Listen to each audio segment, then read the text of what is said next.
Hoje eu vou falar de um contraditório filósofo que não é muito compreendido por todos, mas que todos têm uma opinião muito forte sobre. Friedrich Nietzsche, um alemão dessa vez. O Nietzsche começou a sua vida falando basicamente sobre os gregos no livro Nascimento da Tragédia.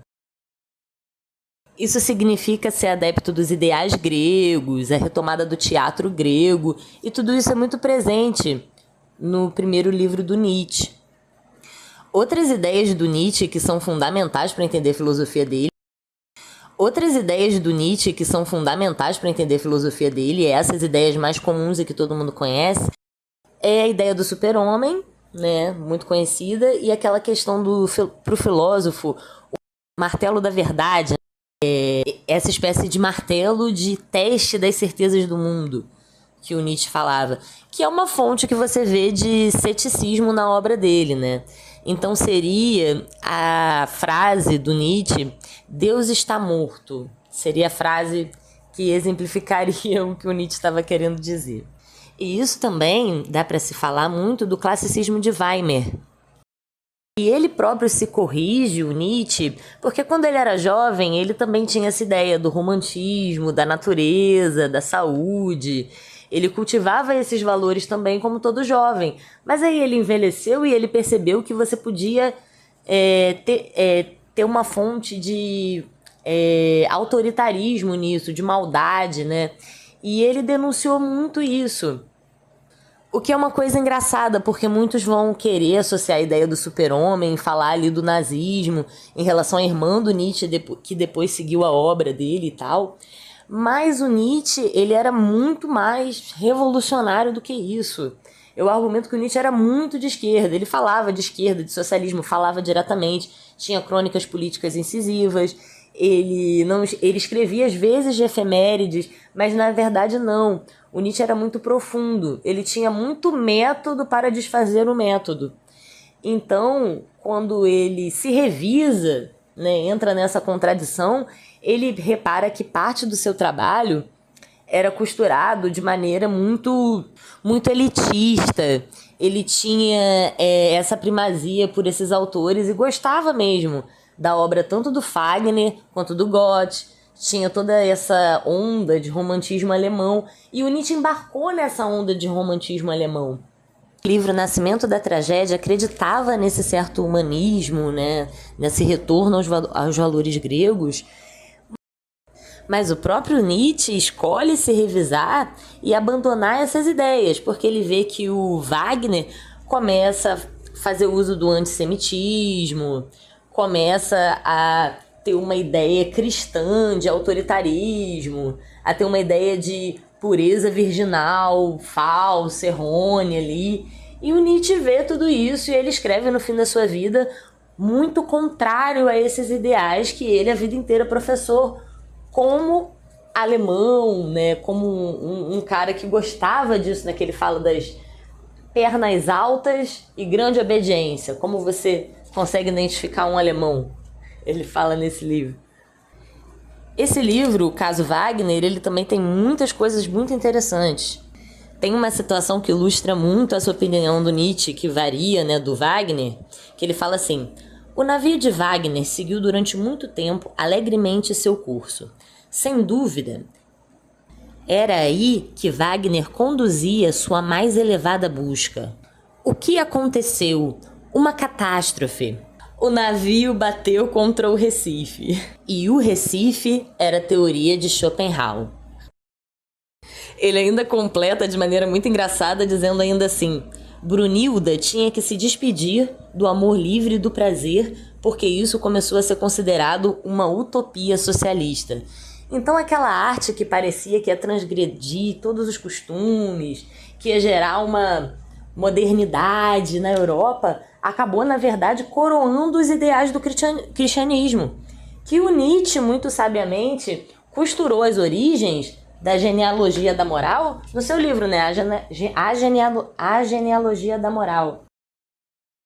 No livro A Genealogia da Moral, o Nietzsche falava muito da origem da moralidade ocidental na tradição histórica, bíblica e tal, judaica cristã, como uma coisa assim, retroalimentar, unida, né? Mas nesse livro, o Caso Wagner, tem uma passagem interessante aonde o Nietzsche nega o antissemitismo. Eu acho isso muito importante de você falar, de você ser honesto intelectualmente e colocar o Nietzsche no lado correto da história, porque ele nunca esteve no lado errado da história. Ele, inclusive, se revisou como jovem. O que ele pensava que era nacionalismo, uma forma de ver o que tinha de bonito em você. Porque o Nietzsche, ele estava se comparando, ele estava pensando na verve, na comparação aqui, com a Prússia, com a Áustria, com os impérios antigos da Europa. E ele achava o povo alemão povo, não superior porque vinha de uma raça superior. Não, na verdade, povo. Ele via a apologia de um novo povo e ele via isso de maneira inocente porque ele estava se comparando com a velha Europa, que tinha alemão como... A Alemanha, né? Tinha a Alemanha como...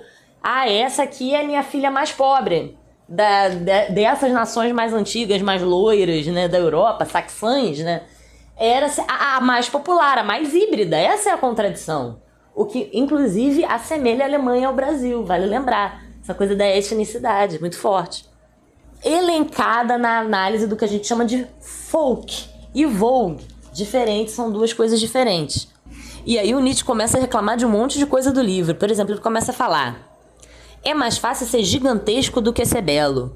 Em referência a essa coisa de, o mais belo, o alemão é o mais belo. Ou seja, o Nietzsche questionava já todas essas eloquências, todas essas formas de defesa do mais belo, do mais bonito, do mais puro, que pode ser, se você confundir um pouco, do que ele estava falando da ideia do super-homem. Na verdade, foi confundido, não era isso, né? Era uma ideia de autorreflexão, que ele desenvolve lá muito inspirado nas tradições budistas, orientalistas, ele estava surfando muito nisso, mas não era uma apologia à superioridade. E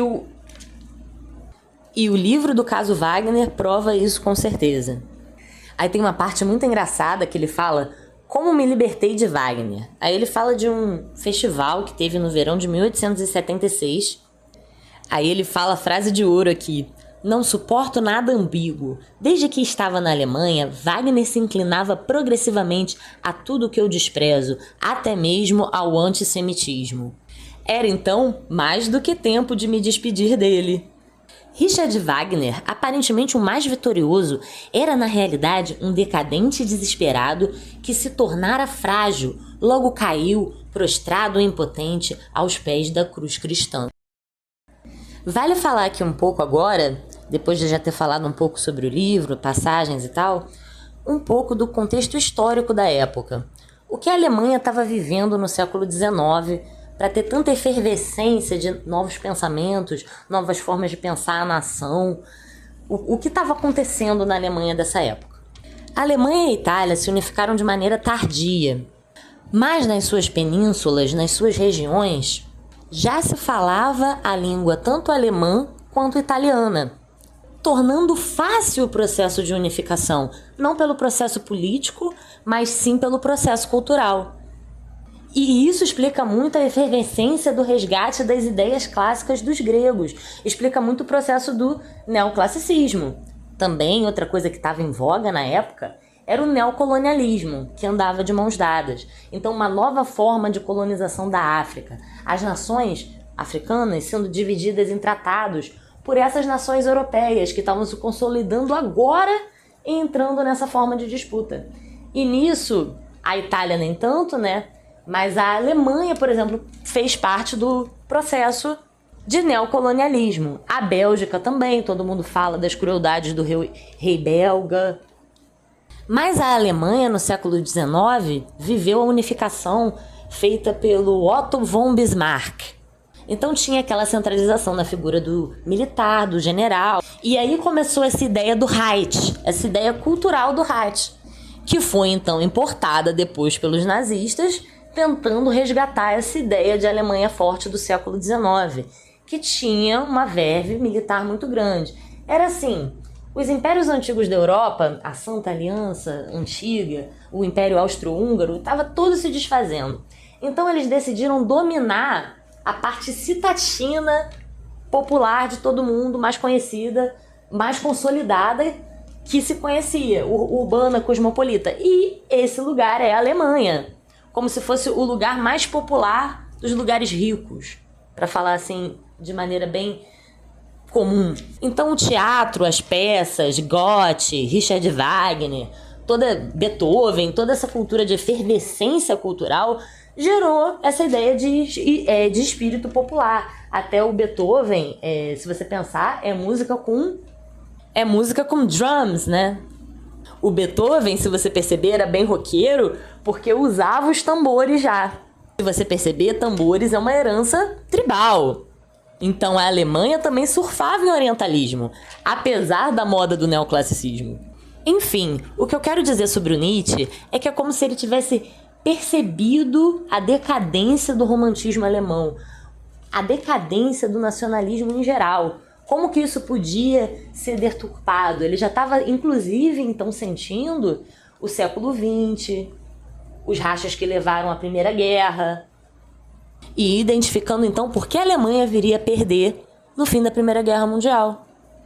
E por fim, para defender um pouco essa ideia de Nietzsche popular, Nietzsche revolucionário, eu falo que nesse livro do caso Wagner, ele também fala sobre como ele ficou encantado pela ópera Carmen, do Bizet. E por que ele estava encantado? Porque oferecia um espírito popular e verdadeiro naquele momento.